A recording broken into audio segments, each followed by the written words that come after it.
on to the last type of laser, which is the semiconductor laser.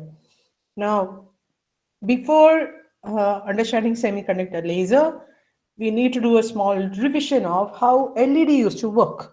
Sorry, or how LED works. Yes, it still works, nothing like it used to. So how does LED work? So in case of LED, you know that when what is LED? It's a PN junction diode working in forward bias condition, right? And when you apply the potential, if the potential exceeds the knee voltage, at that time, some electrons come over to the conduction band of the depletion region, and from there they jump towards the holes in the valence band, right? From the conduction band to the valence band, they jump. When they are jumping, they release light. And if you remember in the previous class, or I think maybe one of the day before, I had told that LEDs emit in spontaneous emission. Whatever light comes out when these electrons jump from conduction band to valence band, at that time, whatever light is emitted, that is a spontaneous emission. It's happening on its own. Okay. Obviously, you have given an external supply, then only the entire process happens. But there is nothing like in stimulated. Like stimulated, what happens? A photon goes and hits some electrons or atoms, then only the other new photon comes into picture. Now, why am I talking about LED is this one semiconductor laser works a bit similar to how LED works. But obviously, there are deviations. So you can understand it this way. So semiconductor laser means you're obviously making use of a semiconductor. So the lasers are being produced by flowing an electric current to semiconductor. That means when you apply a potential, there is a flow of current, right? So that is the process which is going to, that will be the initial process, and then at the end you end up getting a laser light. Now I've written the next sentence. This is very important. The mechanism is similar to that of a light emitting diode. It's not same, actually it is similar. It is similar to that of a light emitting diode. Now let's see the structure here. Let me just hide this thing. You can see the structure. So what all are there? So this bottom most portion is an N-type substance, an N-type material. I will call it as a substrate. So substrate is something at the bottom, something which lies at the bottom, over which I place a lot of other stuffs. Say for an example, if say I'm trying to fix something. So I take a small piece of wood, and over that I fix the other things. So that small piece of wood will be the substrate. So that is just a normal example. But in this case, it is this particular layer, N-type material, which is going to act as the substrate. Okay. Let's go from the bottom to the top. Now this is the N-type substrate, the bottommost portion. Over that lies another N-type layer. Now I have written it as N-type clad layer. So cladding means coating. It has been like coated over it. So I had one N-type substrate. Over that there is another N-type layer which has been actually coated over it. There is a coating. Okay. Then the in between, the red portion is your active medium or the active layer. So now I will not say as active medium, because medium is obviously the entire thing is now a semiconductor. So I am understanding these as different layers of the semiconductor. So this red one is the active layer where the entire process of emission happens. That is where your laser light is going to come out. On the top of the active layer is the coating of the P-type. P-type clad, it is written. That just means it's a coating, P-type coating. And obviously I need to give some potential. This is a semiconductor, so I need to give some potential. So there are two electrodes on the top and the bottom. There is a positive and the negative. So there are positive electrodes and the negative electrodes. Now let's see the active layer. So like how we studied the Nd:YAG laser, and if you have noticed, we had the reflecting mirrors, right? we had the reflecting mirrors at two edges, one fully reflecting, another one was partially, and the photons were getting reflected in between these two mirrors, and then you were getting out the light, right? So here in this active layer, there is actually a reflecting coating. It's a reflecting coating on the active layer. So it is similar to the how the reflecting mirror works, but now it is a reflective surface, or it's a reflecting coating, not a mirror. It's not a mirror which you are using. It's act as a reflecting mirror. That means it is acting, it is behaving like a reflecting mirror, but it is not actually mirror. It is a surface. It's a coating. It's a reflecting coating. So let me just repeat the construction. You have the N-type substrate, that is the bottommost layer, over which I'm going to put the other layers. Next is the coating of another N-type. Then comes this active layer where the entire process of laser emission takes place. Then is the P-type layer where obviously there is a P-type substance which has been actually coated. So there is a P-type and N-type, and then there is in between you have an active layer, okay, and then you give connections. There is a positive electrode and a negative electrode. So there are obviously two processes which are going to happen. It's going to act similar like LED, but at the same time it's going to produce a laser. That means there has to be a stimulated emission also which is going to occur. Okay, now let's okay, I now expanded this. So actually you just like this, it is not sufficient. You can give some contact. So actually this black things which you are seeing in this figure, I just expanded that one into a different one. Actually you give metal contacts, okay? You give contacts, you give all contacts and everything, so that there will be flow of current. Now, so if you remember from the topic of LED, we had told that gallium arsenide is one example for an LED material, right? So here also this laser diode which we are talking about, the semiconductor diode, is actually made up of gallium arsenide. Okay. Now, here is the thing. What is it going to emit? It is going to emit in infrared. So we ended up studying both lasers, Nd:YAG and semiconductors. Both are emitting in infrared, not optical. We are studying lasers which are emitting in infrared. Now, the thing is, when there is another condition for infrared radiation, for you to get infrared laser, it should be operated at lower temperature. So that means there is a condition while using a semiconductor laser. Okay, so obviously by changing the different semiconductor material, instead of gallium arsenide, if you replace it with some kind of semiconductor material, the system has now developed to a stage in which you can get ultraviolet to infrared. That means ultraviolet to infrared in sense from higher frequency to lower frequency we are going. That means ultraviolet, optical and infrared. All three are possible by changing the types of semiconductor material. So depending on which semiconductor you're using, which combination of semiconductor you're using, you end up getting the different lights. Okay. They are usually of very small size. Very important point to be noticed. Semiconductor lasers. Obviously, semiconductors, when you talk about semiconductors, you are seeing a diode. A diode itself looks very small. So even LED is such a small thing. So all these are very small size. Okay. So that makes it more useful, more helpful to have it.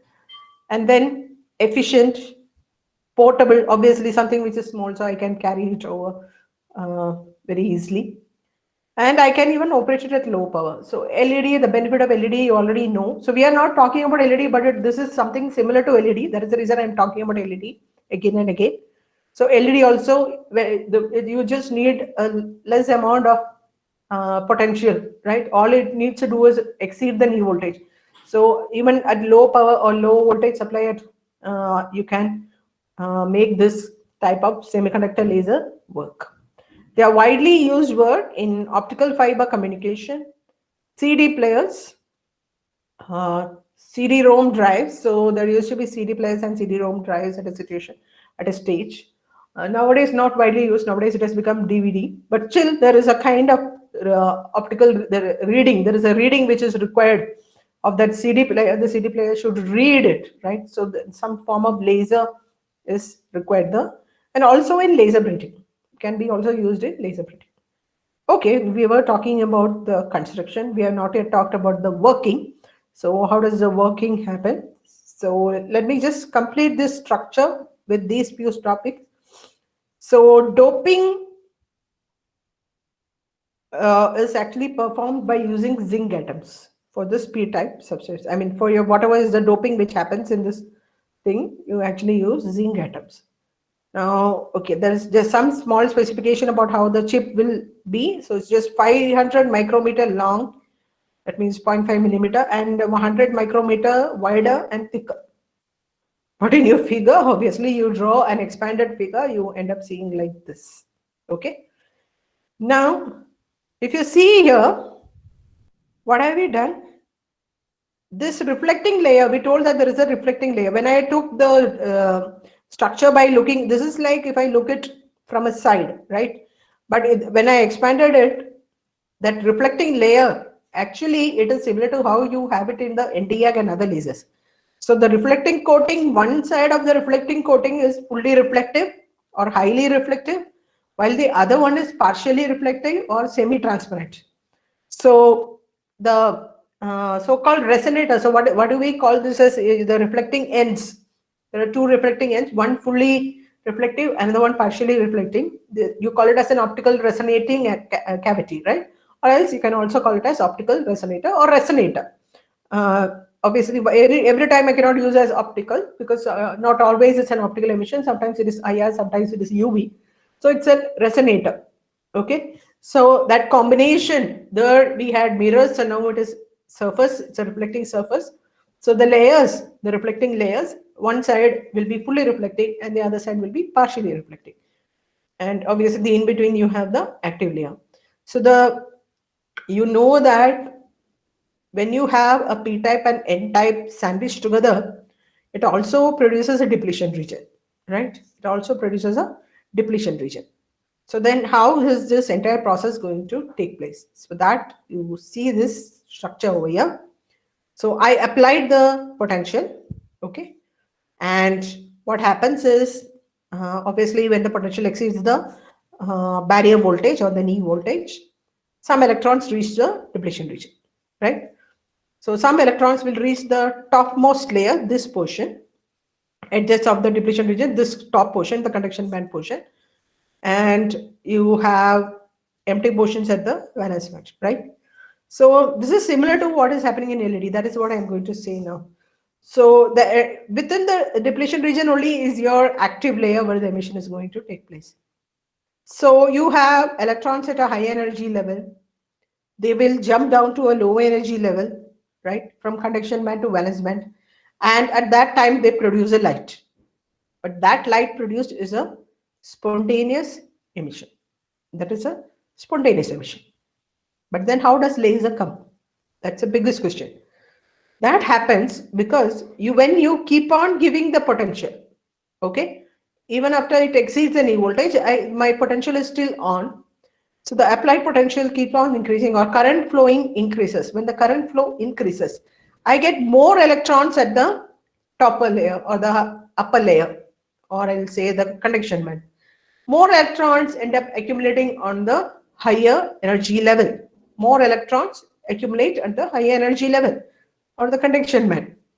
Now, if I have more electrons at higher energy level than the lower energy level, that means it is similar to population inversion. What was your condition for population inversion? A higher energy level should have more amount of electrons or atoms. When we were talking about atoms, it was atoms. Now, if you talk about electrons, then it is electrons. Your higher energy level, there should be N1, if you remember, N1 less than N2 or N2 greater than N1, right? Population inversion. So initially what we said is, let me repeat this. After you have this entire structure ready, okay, you have this entire structure ready, then we have the junction formed, right? The PN junction is formed, depletion region is formed. You apply potential, current starts flowing. When does the current start flowing? When the applied potential exceeds the knee voltage, right? When it exceeds the knee voltage, current start flowing. What does that mean? Some electrons reach the edge of the conduction band in the depletion region, and there are obviously holes in the valence band. So electrons from the conduction band will jump towards the valence band. That is, from a high energy level to a low energy level, they will jump. Now, when that happens, there is an emission of light. That light being emitted is a spontaneous emission. Okay. Now, what I'm saying is, as you keep on increasing the voltage, that means more current gets flowing, right? More current flows, that means more electrons accumulate in the, more electrons come to the conduction band of the depletion region. There will be more electrons in the higher energy level. There will be more electrons. So I get more electrons in the high energy level than whatever is there in the low energy level. So for that reason, I will say that since the high energy level, the number is more, I will say it is a population inversion, right?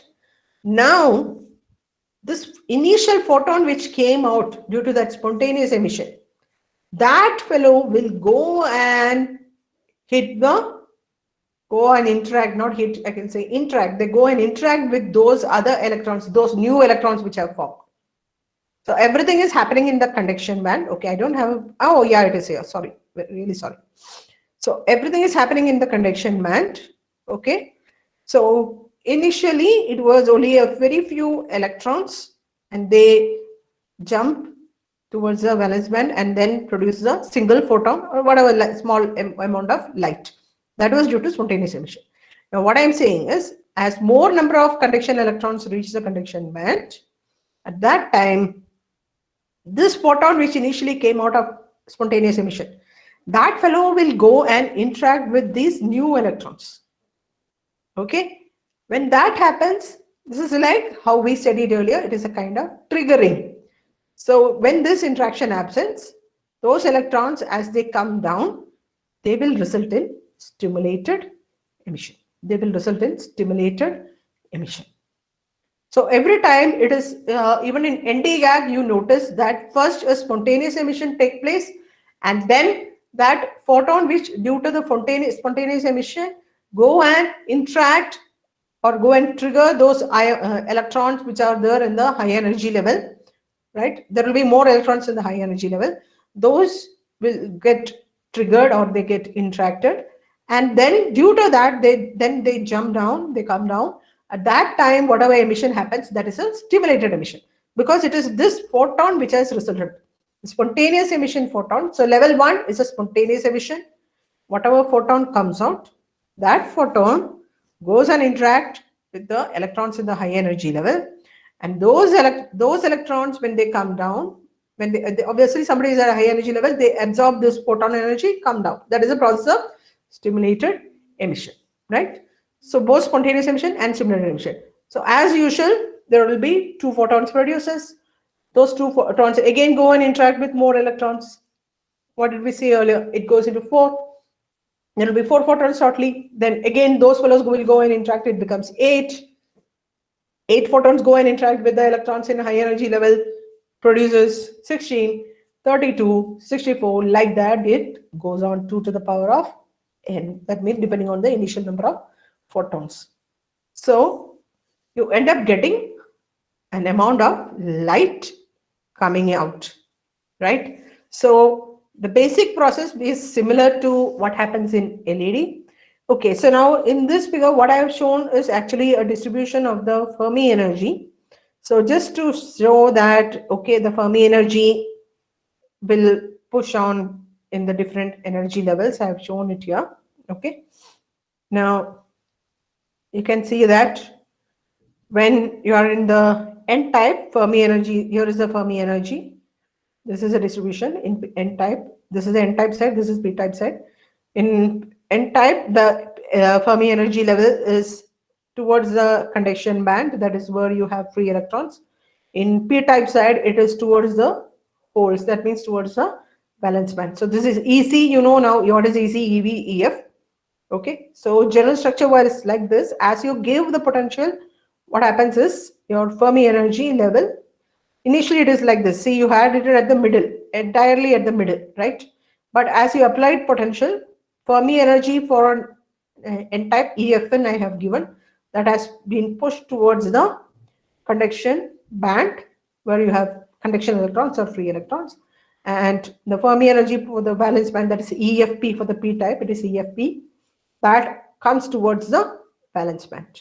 There is a shift in the Fermi energy level. And within the same diagram, what we said is this in between portion is your depletion region. This is where the entire process happens. Initially, when you applied the voltage, when it exceeded the knee voltage, when it exceeds the Barry potential, applied voltage exceeds the Barry potential, there will be some electrons in this conduction band here and some holes in this valence band. Those electrons will jump towards the holes, produce a spontaneous emission of photon. There will be a spontaneous emission of light. Then that photon will go and trigger or interact with the other electrons here, because as you go on giving the supply, there will be more free electrons here in the conduction band.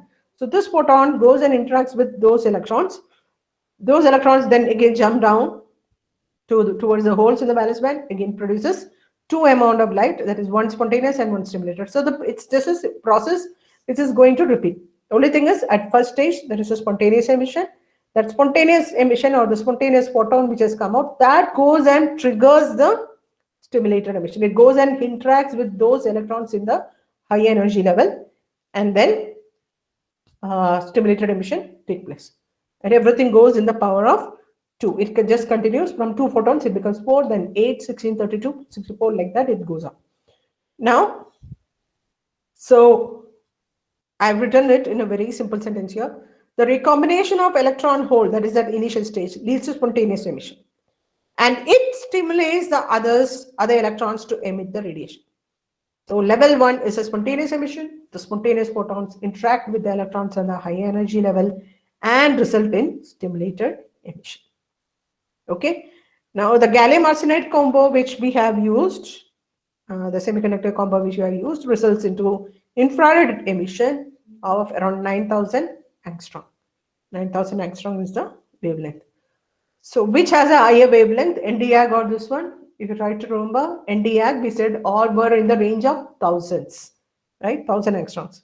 So this is 9,000 angstrom, slightly higher wavelength. So it will be in a higher wavelength of the infrared. So everything is like a band of energies, band of wavelength in the electromagnetic spectrum. So a small range of wavelength, it is infrared.